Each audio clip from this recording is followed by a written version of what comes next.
why, I just got like nervous. You know, when like you just forget everything in your brain. I'm like, why am I here? Hi, I'm Hakobyan. I'm an attorney at Schweitzer Law Partners in Pasadena.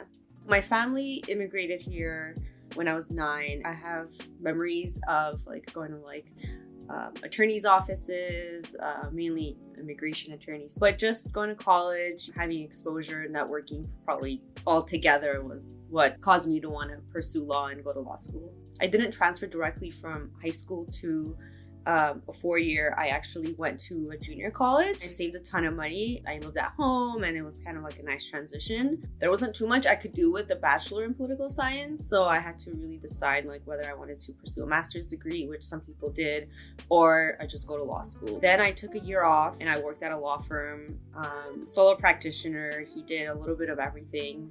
I just wanted that exposure because, you know, I was pretty much in school for all of my life, and I never really had a job that exposed me to, you know, things that people would experience in the real world. That following summer, I started law school.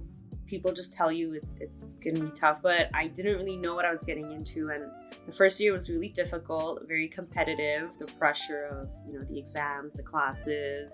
But I would say the second and third years were a lot better. I started networking more, learned how to study and how to be more efficient with my time.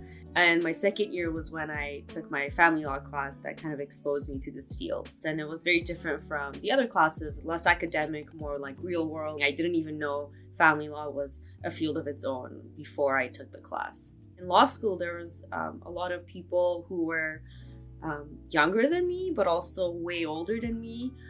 So I had like a 21-year-old that was in my class who was like a genius, and she skipped like all these grades. But I also had people who were pursuing this as their second career in their 40s, you know, weren't happy with what they were doing. So I definitely don't think it's ever too late. But I would say be careful because it's not really time consuming, very expensive, and very stressful. And I think you should really consider whether you really want to do it because it's very expensive. If you can get exposure by maybe interning or working at a law firm, taking some classes, really considering your options as to like where you want to go because of the expense. You know, if you get a scholarship to a school that's not like your top choice, but it would be cheaper for you, maybe like consider those options as well.